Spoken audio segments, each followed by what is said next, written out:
বিদ্যাভাৰতী ভাৰতবৰ্ষৰ শিক্ষানুষ্ঠান শংকৰদেৱ বিদ্যাভাৰতীয়ে ভাৰতবৰ্ষৰ শিক্ষানুষ্ঠানসমূহৰ এক অগ্ৰণী ভূমিকা আজি কেইবা দশক ধৰি আগবঢ়াই আহিছে। ভাৰতবৰ্ষৰ অন্য ৰাজ্যৰ সমান্তৰালভাৱে অসমতো ইয়াৰ ভেটি 1979 চনত শংকৰদেৱ শিশু নিকেতন ৰূপে স্থাপন কৰা হৈছিল। ইয়াৰ প্ৰসাৰৰ লগে লগে শংকৰদেৱ শিশু নিকেতন হিচাপে অসমৰ প্ৰতি জিলাতেই স্থাপিত হৈছে। ধীৰে ধীৰে উত্তৰ অসম প্ৰান্তৰ উপৰিও দক্ষিণ অসম তথা উত্তৰ পূব ভাৰতৰ সকলো সাত ভনীক সাঙুৰি লৈ সৰ্বমুঠ 700ৰো অধিক নিকেতন স্থাপিত হৈছে। স্কুলীয়া শিক্ষাৰ লগতে বিদ্যাভাৰতীয়ে শ্ৰীভূমিত প্ৰথমখন মহাবিদ্যালয় আৰু গুৱাহাটীৰ চন্দ্ৰপুৰত প্ৰাগজ্যোতিষপুৰ বিশ্ববিদ্যালয় স্থাপন কৰি উত্তৰ পূৰ্বাঞ্চলত এক সুকীয়া স্থান দখল কৰিবলৈ সমৰ্থ হৈছে।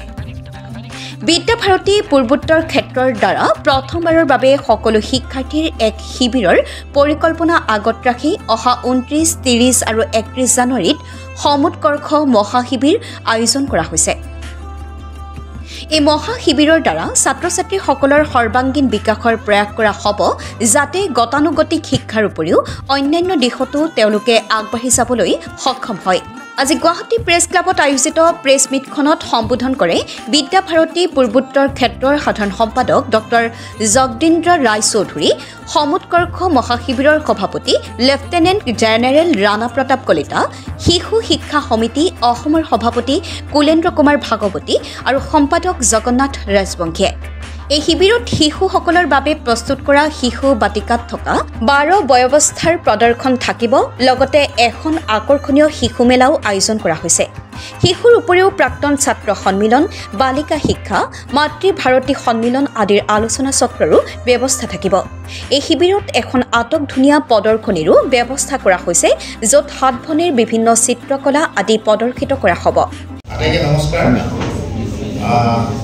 বিদ্যাভাৰতী পূৰ্বোত্তৰ ক্ষেত্ৰৰ পৰা আমি এটি ছাত্ৰ ছাত্ৰীসকলৰ সামগ্ৰিকভাৱে বিকাশৰ কাৰণে এটি অনুষ্ঠান আমি অনুষ্ঠিত কৰিবলৈ গৈ আছোঁ। সেইটো হ'ল সমুৎকৰ্ষ মহাশিবিৰ।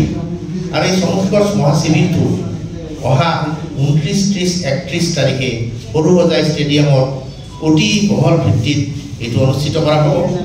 আৰু ইয়াৰ আৰম্ভণিতে আমাৰ অসমৰ মাননীয় ৰাজ্যপাল মহোদয়ে আমাৰ উপস্থিত থাকিব, তেওঁৰ লগত শিক্ষামন্ত্ৰী থাকিব।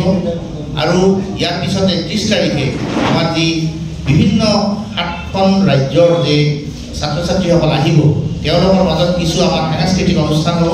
আৰু এই অনুষ্ঠানটো মুকলি কৰিব আমাৰ ত্ৰিপুৰাৰ গভৰ্ণৰ মহোদয়। ইয়াৰ পিছতে আমাৰ যিটো সমাপন সমাৰোহ হ'ব 31 তাৰিখে 2 বজাত, এই সমাপন সমাৰোহত আমাৰ বিশিষ্ট অতিথি হিচাপে মুখ্য অতিথি হিচাপে থাকিব আমাৰ মাননীয় মুখ্যমন্ত্ৰী ডক্টৰ হিমন্ত বিশ্ব শৰ্মা।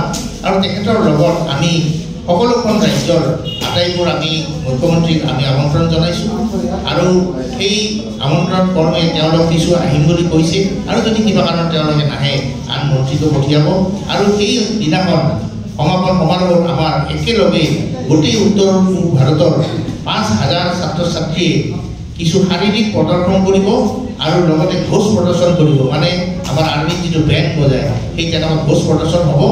গতিকে এইটো এটা ডাঙৰ জিলিকা এটা অনুষ্ঠান হ'ব। আৰু এই অনুষ্ঠানটো চাবলৈ আমাৰ সেইদিনাখন আমাৰ পৰিয়ালৰ মানে যি বিদ্যাভাৰতী পৰিয়ালৰ লোকসকল আছে, তাৰ উপৰিও আমি বিভিন্ন আমাৰ সমাজৰ বিভিন্ন সকলো লোকক আমি প্ৰায় 20-25 হাজাৰ এনেকুৱা এটা গেডাৰিং আমি আশা কৰিছোঁ। আৰু সেইদিনাখন সেইটো হৈ আমাৰ 2 বজাৰ পৰা আৰম্ভ হৈ আমাৰ 5 বজাত শেষ হ'ব। গতিকে মই ভাবোঁ এই অনুষ্ঠানটোৱে অসমৰ এটা ডাঙৰ জিলিকা অনুষ্ঠান হৈ বিদ্যাভাৰতীৰ এটা নাম নিশ্চয় উজ্জ্বল কৰিব। Reporter live.